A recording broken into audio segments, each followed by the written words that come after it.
E dopo aver fatto una serie infinita di video sul BMW Connected Ride Navigator e negli ultimi tempi anche, diciamo anche qui, qualche video sul KG IO 5 Play per BMW, mi avete chiesto in molti di fare una sorta di confronto tra i due, anche perché attualmente sono gli unici due modelli plug and play, chiamiamoli così, nel senso che potete montarli direttamente sul supporto del navigatore della BMW e sfruttare sia il controller sia leggere le informazioni della moto direttamente sul navigatore, o in questo caso, nel caso del KG, sul quello che è questo monitor CarPlay Android Auto.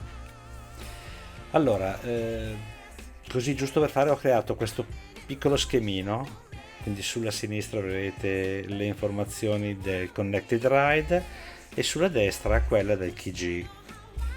Allora iniziamo a vedere le prime differenze.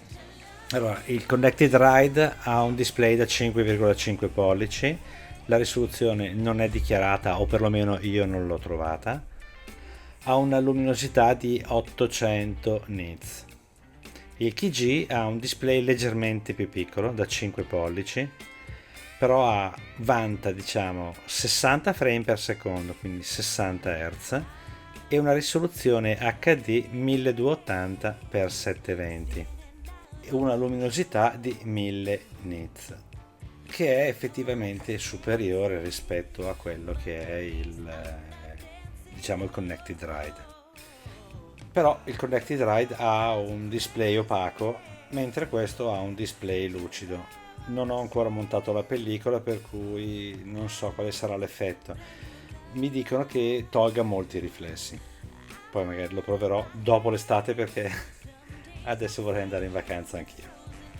Poi andando avanti nel BMW abbiamo una batteria integrata da 3000 mAh, per cui diciamo non male, mentre il KG non ha nessuna batteria.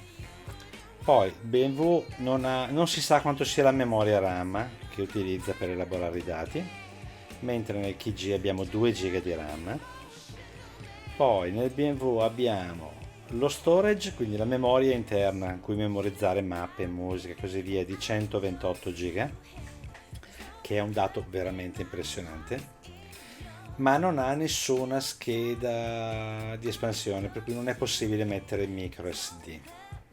Dall'altra parte invece abbiamo un KG che tutto sommato non ha bisogno di memoria, perché in realtà è un monitor in CarPlay o Android Auto sul proprio smartphone, per cui tendenzialmente non deve memorizzare nulla, anche perché questa versione non ha la possibilità di collegare delle videocamere, per cui non ha nulla da memorizzare, e la memoria di storage non serve.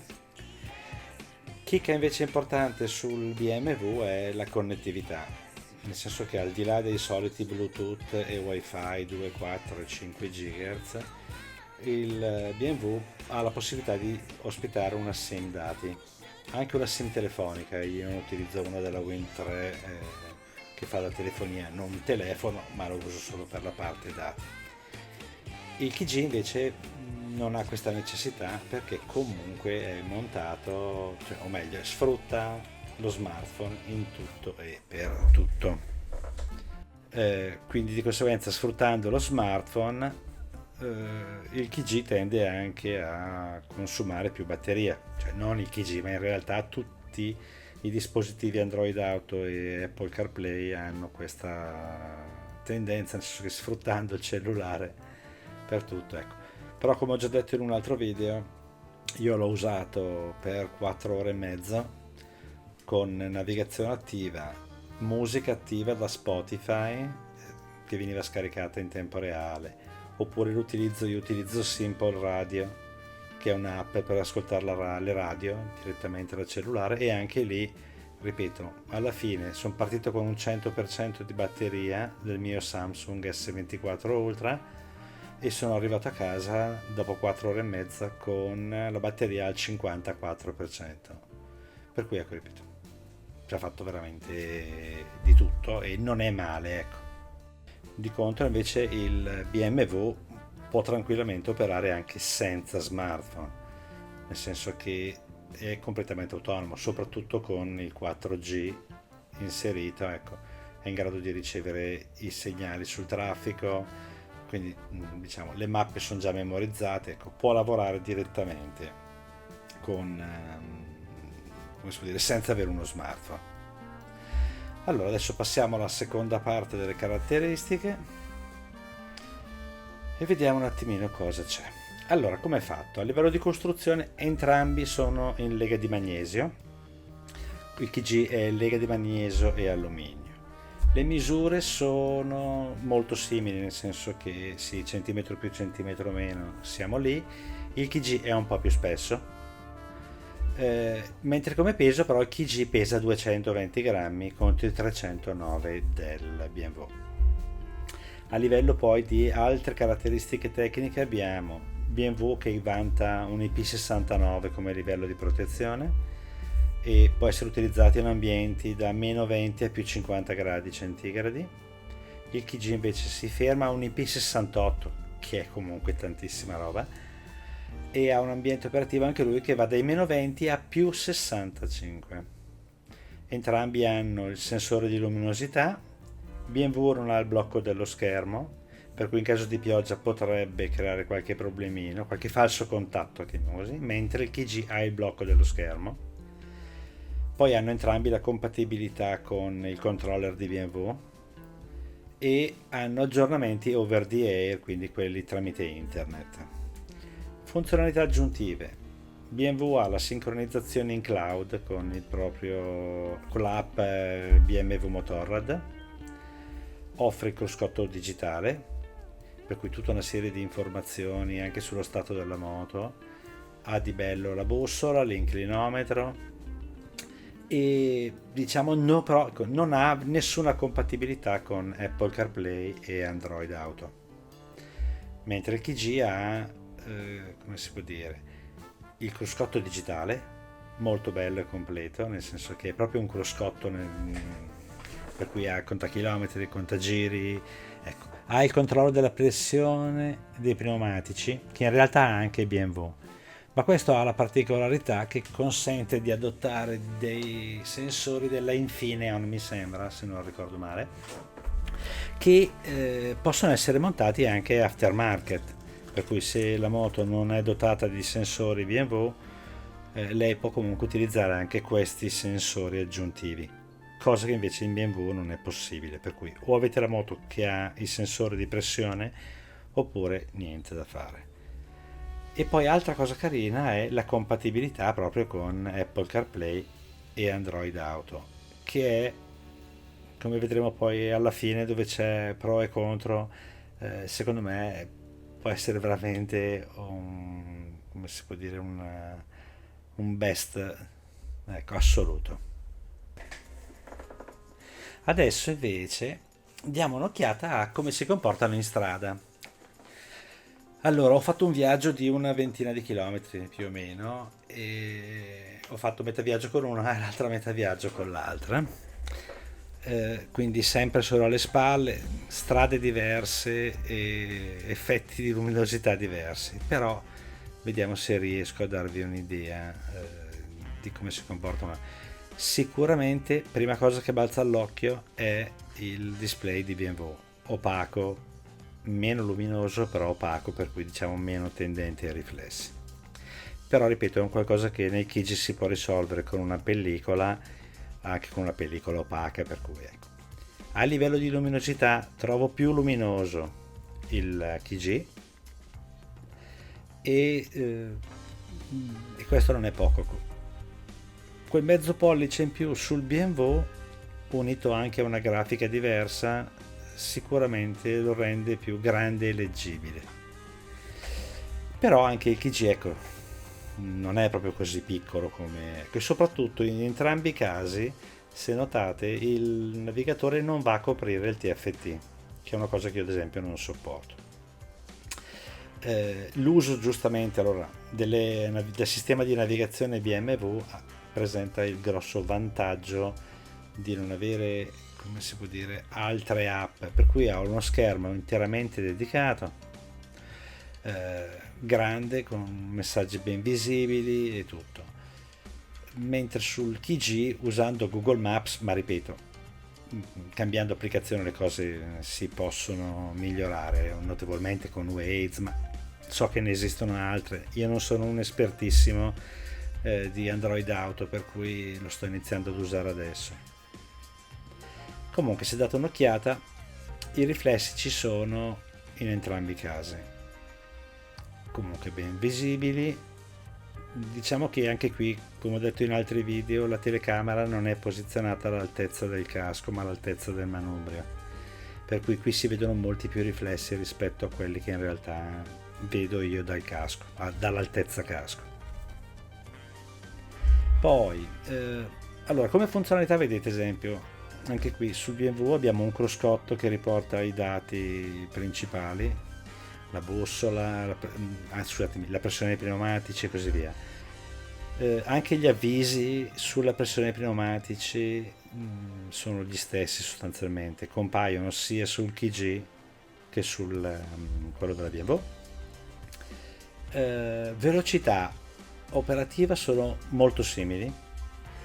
Va sempre tenuto presente che il KG sfrutta un sistema Android che deve collegarsi al cellulare, ma mi sembra addirittura più veloce rispetto al solo navigatore di BMW. La parte audio c'è un abisso a favore del KG, perché BMW ha dei grossi problemi, veramente dei grossi problemi sulla qualità audio, e non solo nella musica, che appare veramente, anzi distorta, non so come dire, però rovinata, adesso non mi viene il termine in questo momento, per cui passatemelo così. Cosa che invece sul PC, onestamente, ci ho fatto 4 ore e mezza domenica e devo dire che nessun problema. Eh, Quello della BMW ha un segnale GPS che in teoria dovrebbe essere migliore. Per esperienza lo trovo non proprio così buono. A me è capitato in Francia che più di una volta mi dovessi fermare perché il navigatore aveva perso la traccia, la posizione GPS, per cui non sapeva esattamente dove fossi e non era in grado di darmi informazioni. All'interno delle gallerie si comportano nello stesso identico modo, quindi Google Maps o quello di BMW che usa mappe TomTom, se non ricordo male, funzionano nello stesso identico modo, si bloccano, nel senso che non sono in grado di dare informazioni, non sono dotati come sulle auto di un sensore giroscopico per cui è in grado di tenere traccia della strada percorsa anche in assenza di GPS. Però ripeto, non è questo grande dramma. Cose interessanti, in BMW lo zoom anche qui delle mappe è automatico esattamente come con Google Maps, solo che può essere regolato velocemente con la rotella. Sul KG invece bisogna utilizzare la rotella, posizionarsi sul più e meno e ingrandire o ridurre la, la, come si può dire, la distanza della mappa. Poi altre funzionalità, vabbè, telefono è uguale. Allora, BMW sicuramente ha il vantaggio della migliore integrazione del controller, e ci mancherebbe anche, nel senso che è sviluppato dalla stessa casa, per cui direi che sarebbe veramente assurdo il contrario. Come velocità operativa, come dicevo prima, sono molto simili. Io tra i due onestamente inizio a preferire il KG, da un lato perché è in grado di fornirmi molte più informazioni, dall'altra anche il fatto che sia un sistema aperto, per cui io posso decidere quale applicazione utilizzare e quali installare, ecco, sostanzialmente. Mentre sul BMW è fatto molto bene, ha un menu facile e intuitivo, però fa 4 cose non benissimo in questa fase iniziale, perché ripeto, è un prodotto che ormai è sul mercato da oltre 6-7 mesi, forse anche di più, ma siamo fermi alla terza versione del firmware e l'ultima è di maggio, BMW sembra che non sia quasi neanche interessata a sistemare i problemi che ha, nel senso che ne ha avuti parecchi e al di là dell'audio c'è l'instabilità del GPS, ci sono veramente tanti aspetti che sono fastidiosi e BMW in mesi avrebbe dovuto, ecco. Soprattutto perché è il suo prodotto di punta, cioè è un prodotto che vende a cifre anche abbastanza importanti perché parliamo sempre di 650 euro, 600 su qualche offerta particolare, però sono comunque cifre importanti. Il KG è un prodotto comunque sicuramente nuovo, è il primo della serie che può essere installato e considerato plug and play, per cui lo si installa nel supporto per il navigatore e diciamo non c'è nulla da fare, è subito operativo. A maggior ragione, ecco, giusto così per dare un'idea, mi è successo, ed è successo anche a qualche altro utente sul canale, che ad un certo punto, dopo aver lasciato il navigatore montato sotto il sole per un certo periodo di tempo, con temperature oltre i 30 gradi, alla riaccensione si resettasse. Ma ripeto, anche in questo caso, nonostante avessi i guanti e fossi quasi pronto per partire, in 10-15 secondi ho rimesso la nazione, ho rimesso il fuso orario corretto e l'ho fatto partire, mi sono collegato con un Android Auto e veramente in 30 secondi massimo ero già operativo. Ed è successo una sola volta. Per cui ecco, anche qui sicuramente qualche problema di gioventù, però poca roba. Da quanto ho letto diciamo, in altri video, in altri forum e diciamo, sul web, Kiji sembra molto più attiva dal punto di vista degli aggiornamenti e questo io la vedo importante, cioè è un fattore importante perché è un prodotto tecnologico e ha bisogno di aggiornamenti, di affinamenti e così via. Per cui ecco, secondo me può essere comunque un qualcosa di molto interessante. È interessante anche perché esiste anche una versione non per BMW oppure per BMW non dotate di supporto per il navigatore. Per cui ecco, anche lì potrebbe essere una buona alternativa ai classici navigatori, vedi Garmin, ma anche lo stesso della BMW o dei vari TomTom. È vero, sfrutta il cellulare, consuma la batteria del cellulare, ma lascia una libertà di scelta delle applicazioni, delle modalità di utilizzo che non ha paragoni. Faccio un esempio stupido, il poter, che ne so, ascoltare la radio sfruttando un'app, piuttosto che utilizzare uno Spotify non semplicemente con un vai avanti al brano successivo o torna al brano precedente. Qui c'è proprio l'app di Spotify, che è vero, è ereditata dallo smartphone, però mi permette veramente di fare, scegliere, vedere le copertine, di fare veramente di tutto, crearmi le playlist, sceglierle, mandarle in esecuzione, cosa che ad esempio utilizzando il BMW il Connected Ride non è fattibile. Le devo prima scegliere sullo smartphone, se ho sbagliato mi devo fermare, togliere lo smartphone, cambiare la playlist e farlo ripartire. Sono stupidate, però per chi ama ascoltare la musica e comunque dà un'idea di quello che è il livello di autonomia e come si può dire, possibilità di scelta, ecco. Giusto per concludere questa parte, diciamo che a livello di utilizzo si equivalgono, tutti e due fanno da navigatore, tutti e due hanno un costo importante, ripeto 600-650 per il BMW e 400 qualcosa per il KG, e tutti e due hanno il grosso vantaggio di poter essere rimossi in 3 secondi. Adesso vediamo pro e contro.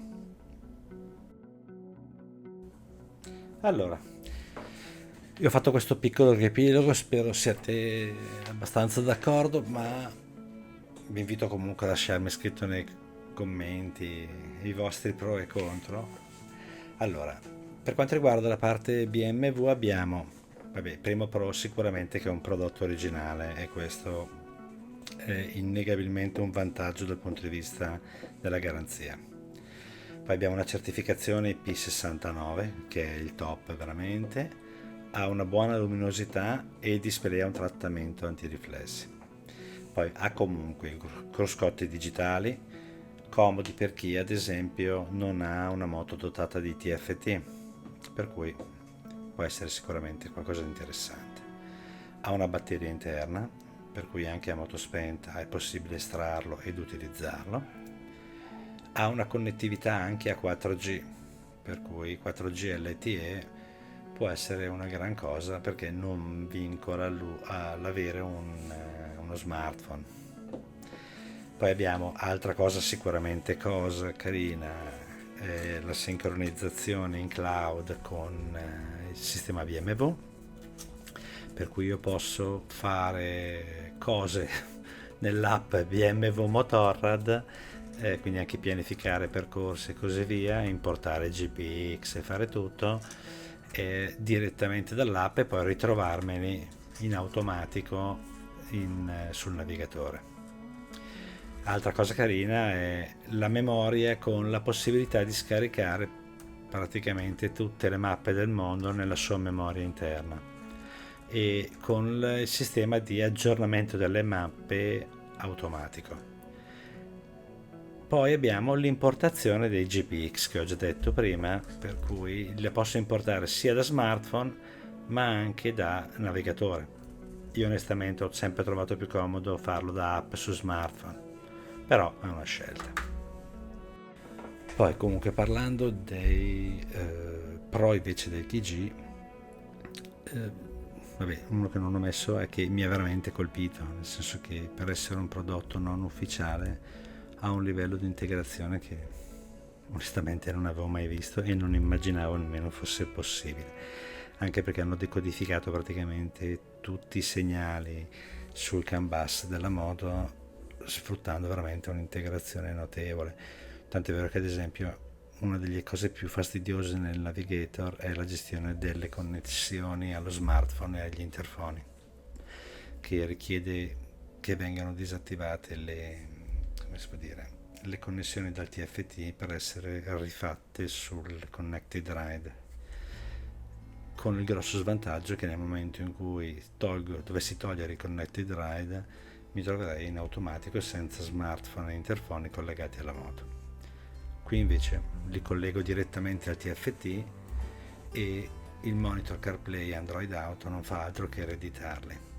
So che è fattibile anche un collegamento diretto sul dispositivo, io personalmente l'ho fatto così e problemi non ne ho, funziona tutto a top. Allora abbiamo, primo vantaggio sicuramente è che il KG è un sistema aperto, questo mi consente di scegliere quale applicazione utilizzare e non essere obbligato o costretto ad utilizzare quelle scelte come nel caso di BMW da BMW. Poi ha la compatibilità, come dicevo prima, proprio con il supporto per navigatore originale, per cui veramente non è richiesto nessun cablaggio, lo si aggancia esattamente come il Connected Ride ed è operativo. L'utilizzo del controller, quindi quel classico manopolone o Wonder Wheel, chiamatelo come volete, però ecco, diciamo che è sicuramente un qualcosa di molto molto interessante e comodo. Poi abbiamo ancora anche qui una certificazione importante, un IP68 che è leggermente inferiore, diciamo comunque più che sufficiente per resistere alla pioggia, diciamo a quello che normalmente alle intemperie tipiche di chi viaggia in moto. Una ampia varietà di applicazioni che siano compatibili. Io ho provato purtroppo solo con Android Auto, ma penso sia la stessa cosa anche per Apple CarPlay, per cui posso scegliere l'applicazione da usare come navigazione in base alle mie esigenze, per cui ci sono applicazioni che sono più portate alla navigazione stradale e altre per chi fa l'off-road. La maggior parte sono gratuite, ma eventualmente, ecco ripeto, anche spendere qualche euro per acquistarne una specifica è comunque un vantaggio, ma è un vantaggio stesso il fatto di poterla scegliere e utilizzare. Luminosità migliore rispetto a quella di BMW, cruscotti digitali a mio avviso migliori, e anche per chi non ha un display, un TFT, per cui ha un classico cruscotto analogico, è uno step avanti notevole, perché mostra praticamente tutto e più anche di quello che mostra il TFT. Poi abbiamo, ecco, questo è un punto che a me piace particolarmente. La mia moto è dotata di sensori di casa BMW, ma so che molti ad esempio non le hanno, soprattutto magari su modelli un pochettino più base, la possibilità di utilizzare dei sensori aggiuntivi opzionali. Non so quanto costino, ma ripeto, anche costassero 100 euro, siamo comunque ampiamente sotto ai 350-400 euro che chiede BMW, e da quanto ho visto hanno una precisione maggiore, nel senso che BMW ha una precisione al decimo, questi hanno una precisione al centesimo di grado, per cui ecco, non male. Altra cosa che a me è piaciuta moltissimo è la qualità audio, sia della parte messaggi vocali del navigatore, ma sia quelli della musica, perché con BMW è veramente fastidiosissimo, ogni tanto gracchia, ogni tanto è proprio deteriorato, anche con musica scaricata nel navigatore, per cui file MP3 perfetti salvati nella memoria del navigatore, ogni tanto è come se avesse dei disturbi di trasmissione con l'intercom, cosa che invece non si verifica con il KG, utilizzando lo stesso interfono, per cui, anzi gli stessi interfoni, per cui questo secondo me rientra tra uno dei punti di forza. Per cui diciamo tendenzialmente, ecco, questi sono i pro di entrambi. Adesso vediamo un attimino i contro. Allora, sempre partiamo da BMW. Uno dei contro, almeno dal mio punto di vista, per altri potrebbe essere un vantaggio, è il fatto che sia un sistema proprietario e chiuso. E questo, diciamo, vincola l'utilizzo delle applicazioni scelte e le funzioni anche scelte da BMW in questo caso. Poi abbiamo la connettività con il TFT migliorabile. Come dicevo prima, non c'è una perfetta integrazione, nel senso che se configuro la connettività sul TFT non la posso usare sul navigatore, viceversa, anzi BMW consiglia, anzi indica, che è diverso dal consigliare, di cancellare qualsiasi connessione sul TFT e di applicarle solo ed esclusivamente sul navigatore, con i problemi detti prima. Tolgo il navigatore, faccio un viaggio senza, devo riconnettere tutto. Bene. Poi qualità audio, che è veramente pessima, nel senso che nel 90% dei casi funziona, però come si dice, gracchia spesso, è deteriorato, e non è problema della sorgente audio, perché sia con Spotify, sia con brani su smartphone, sia con brani memorizzati all'interno del navigatore. Poi le funzionalità sono abbastanza limitate, nel senso che anche l'utilizzo della navigazione, da quanto so, ecco, l'importazione di GPX crea alcuni problemi, ma è tutto legato al fatto che innanzitutto il dispositivo è ancora giovane, per cui BMW non ha implementato tutta una serie di cose. Probabilmente in futuro lo faranno e lo spero, perché altrimenti molti dei loro clienti penso che passeranno presto a qualche altro sistema concorrente sicuramente. Poi abbiamo il monitoraggio della pressione solo ed esclusivamente se li avete già installati sulla moto e quindi disponibili sul TFT. La regolazione del volume,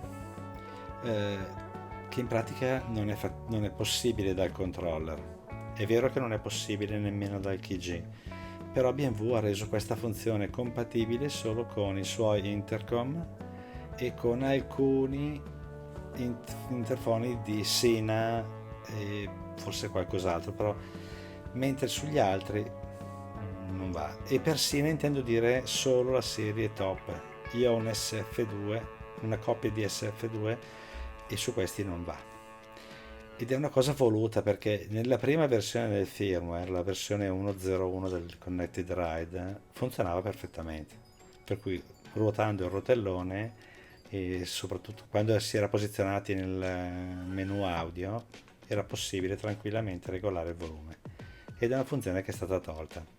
Io non amo molto queste cose, ecco, mi sembrano politiche commerciali non troppo corrette.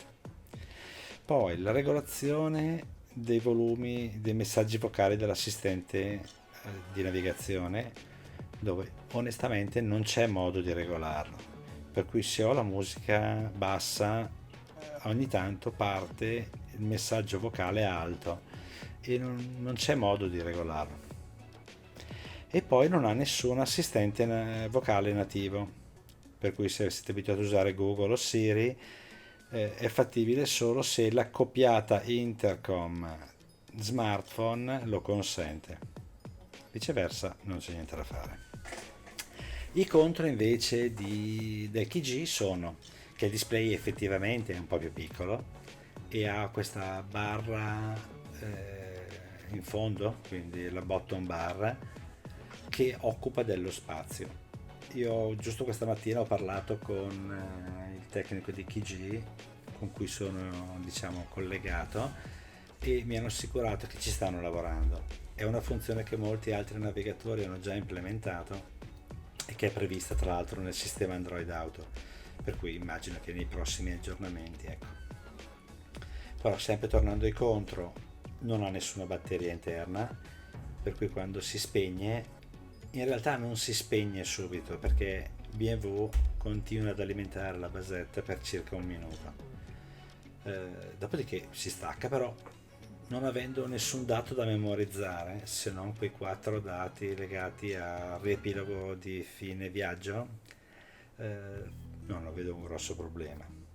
Quando si accende la moto, in realtà il display si oscura per un paio di secondi, non so se per un calo di tensione, però appena, diciamo, ritorna già al punto in cui era, non è che si riavvia, ecco.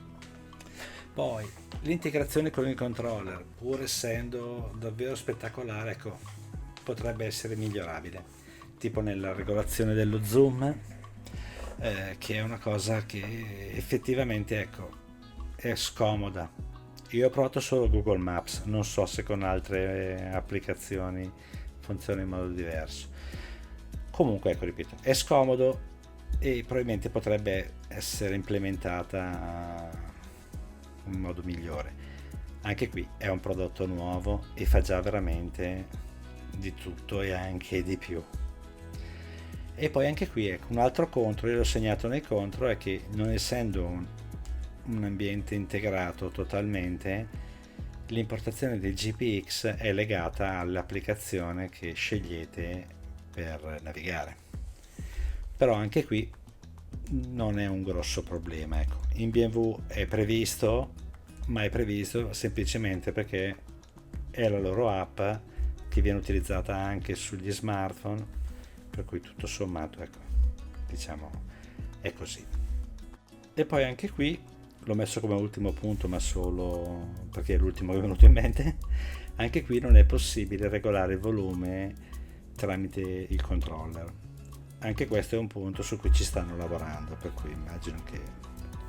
La cosa che però mi è piaciuta di KG è che da un lato rispondono velocemente, da quanto ho letto sono anche molto bravi nel tenere aggiornati i propri firmware, e questo lo vedo una cosa molto positiva su prodotti così, ecco, tecnologici. Allora, giusto per concludere, insomma, dopo che siamo passati ormai 30 e passa minuti e se siete arrivati fin qui è già sicuramente un bel passo avanti. Come al solito, ripeto, io lo so di essere pesante, però vi assicuro che realizzare video di questo tipo non sponsorizzati, perché vi assicuro che nessuno ci paga per fare per fare questi video.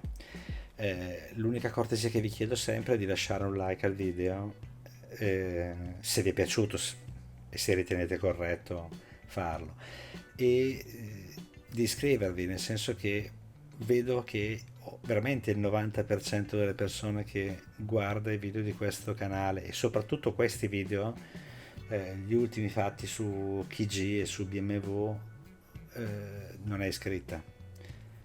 L'iscrizione è l'unica arma che abbiamo per acquisire visibilità. Per voi è totalmente gratuita, per cui ecco, se avete voglia ci fate sicuramente una cortesia, anche perché è l'unico modo che abbiamo, ecco, per poter ottenere dei prodotti da portare sul canale, da spiegare. In ogni caso vi lascio il link in descrizione, trovate anche il coupon sconto che dovrebbe essere ancora del 10%, me l'hanno confermato questa mattina. Il coupon sconto era l'unica arma che avevamo per poter guadagnare qualcosa da questi video. Però ho preferito lasciare comunque lo sconto massimo e non prendere nulla come premio da parte di KG. Sono contento, nel senso che il mio interesse più che altro è quello di, come si può dire, far conoscere il prodotto e divertirmi provandolo, per cui ecco, questo era quello che interessava a me. Per cui l'unica cosa è, come al solito, lasciate un bel like, iscrivetevi al canale, è gratuito e ci fate un grande regalo. Se avete domande o commenti scrivetelo e cercherò di darvi una mano. Io tra qualche giorno, se riesco, smetto di fare queste cose, nel senso che smetto di lavorare nel mio lavoro principale e in più cerco di andare in vacanza, per cui non farò nemmeno video. Grazie, buone vacanze a tutti.